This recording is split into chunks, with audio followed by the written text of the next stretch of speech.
Greetings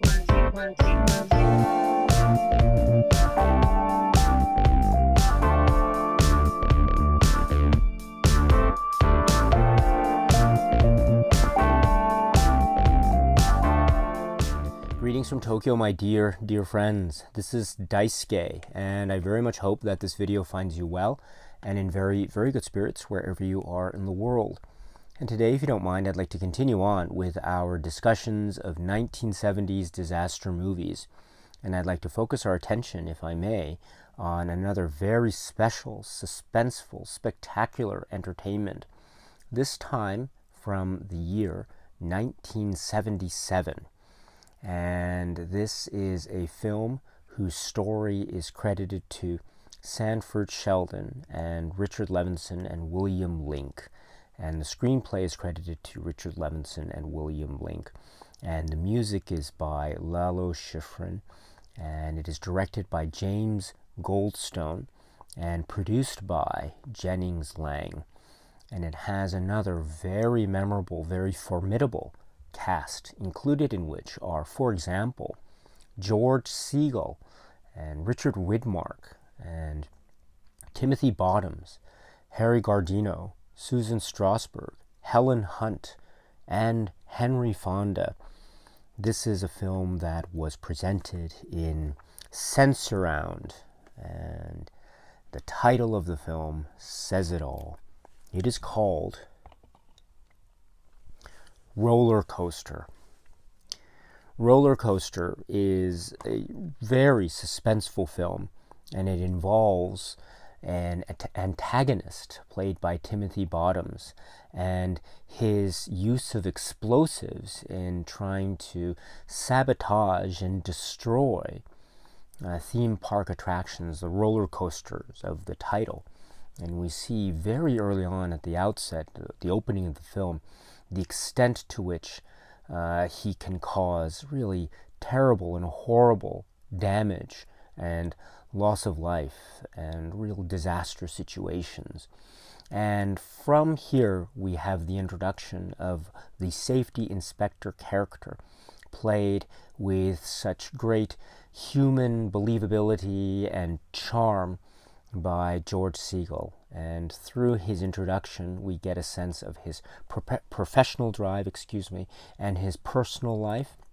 And from here, we get the story, a type of thriller, suspense, entertainment that is also a cat and mouse film, because we also see, while other characters are introduced, Richard Widmark's character, Henry Fonda's character, we also get the element of the communication line that's established between the protagonist and the antagonist. So we have this very interesting setup of the relationship between the Timothy Bottoms character and George Segal character, and how that further develops and how that is used to try to for the antagonist to try to get to his own aims and goals, and what it will take on the part of George Segal and company to track him down, find out who he is, and stop the next terrible planned event, wherever and whenever it may be,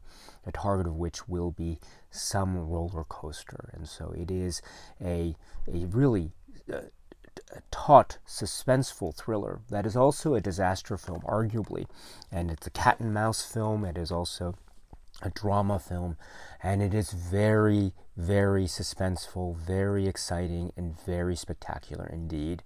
This is the film Roller Coaster. So in that very brief description, I think there might be already a sense of the possibility of a discussion as to whether or not indeed this film falls within the 1970s disaster film genre to begin with. And I think that's a very healthy discussion to have. And perhaps my comment to that discussion would be, I think we have seen in a number of these videos examples of where the disaster film genre is very malleable. It can find itself be presented in many shapes and sizes, as it were. Different categories or subcategories can come about in terms of varying aspects or varying depictions of the disaster film genre entertainment. And I think Roller Coasters is an example of that. We have a human-made type of disaster or threat, and that is made, it makes itself very clear from the very outset of the film.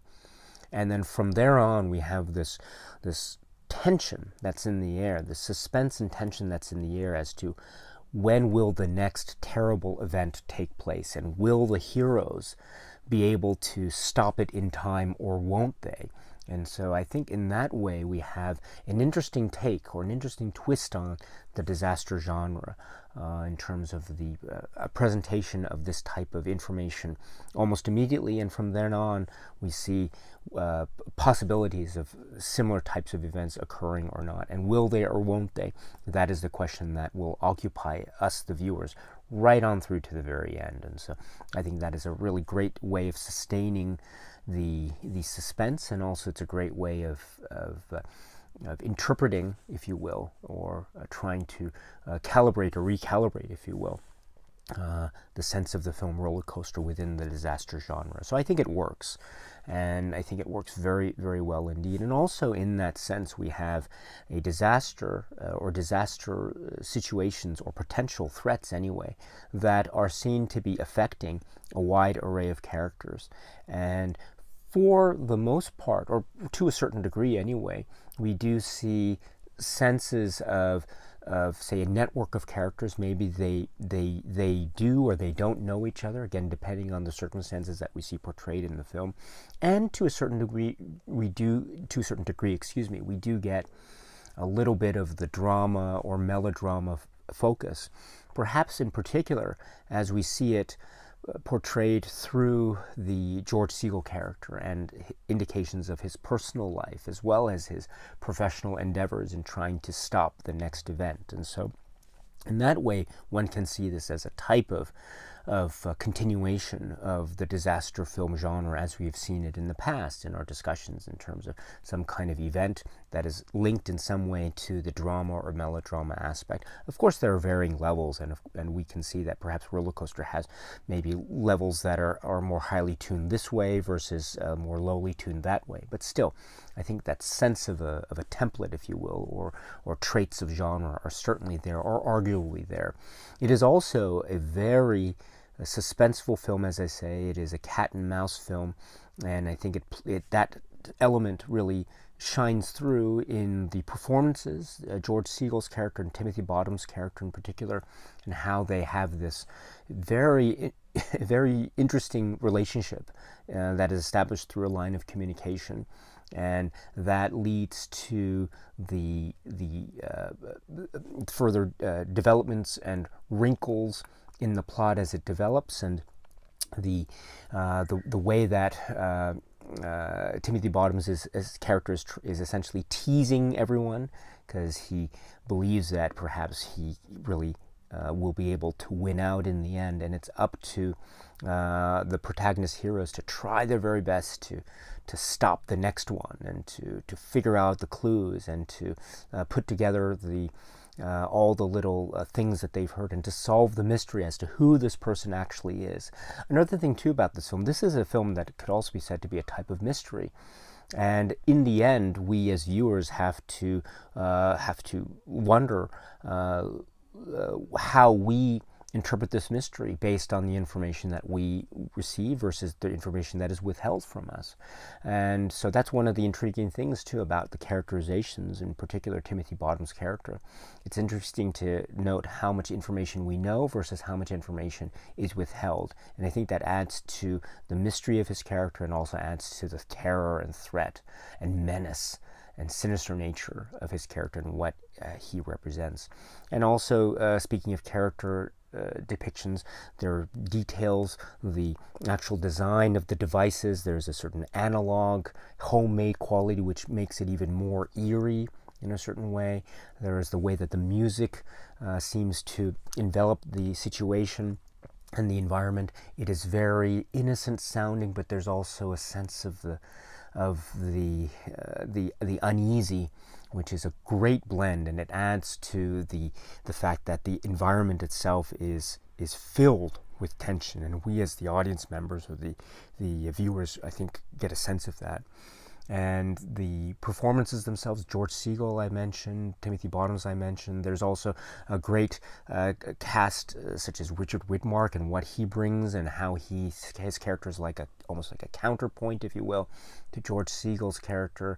And we have Helen Hunt as well, and Henry Fonda, who makes another appearance in these disaster films from the 70s. So I think the actual the performances really drive this film and give this film the human quality, and that human quality allows us, the viewers, to engage further with it and to really go along for the ride, in a manner of speaking. Speaking of which, too, the action sequences, and specifically the sequences in the theme parks, the amusement parks, and on the roller coasters themselves, those are very thrilling. And we see these roller coasters from the coaster point of view. We then see from the passenger point of view, or the occupant's point of view, and we hear the screams, and we see the looks on their faces, and we look out on the view from this vantage point, and it is very thrilling. And I can only imagine just how thrilling it would be when watching it in a theater with sense around, and the vibrations felt, and the shaking and the rattling, because that's part of the thrill of riding on a roller coaster like this. And when we think of that, we think how truly vulnerable we are when we're riding on a roller coaster, and we understand that too because of the events of the film as we see it. And when we have all that information, we see these action set pieces, my goodness, they become not just thrilling, and they don't just remind us of what it might be like to ride on a roller coaster, but then we remember what the film is, and we remember, my goodness, we are faced with a bunch of very scary situations, and so it becomes even more tense and even more thrilling and engaging. And so I think the way that those set pieces are shot, I think, add to that element of excitement and unease. And so at the end of the day, we have this really thrilling, exciting, uneasy, eerie, tense, and spectacular entertainment that has these elements that I think make it very believable and make it very accessible for us, the viewers, to be engaged with time and time again. This is the really, really tense, spectacular entertainment, which is called roller coaster. Okay, my friends, so that's it for now. And so until we meet again, please be happy and healthy and well, and please keep on watching a lot of great, great movies. Thank you so much, as always, for your time. I very, very much appreciate it. Stay strong, stay safe, and cheers.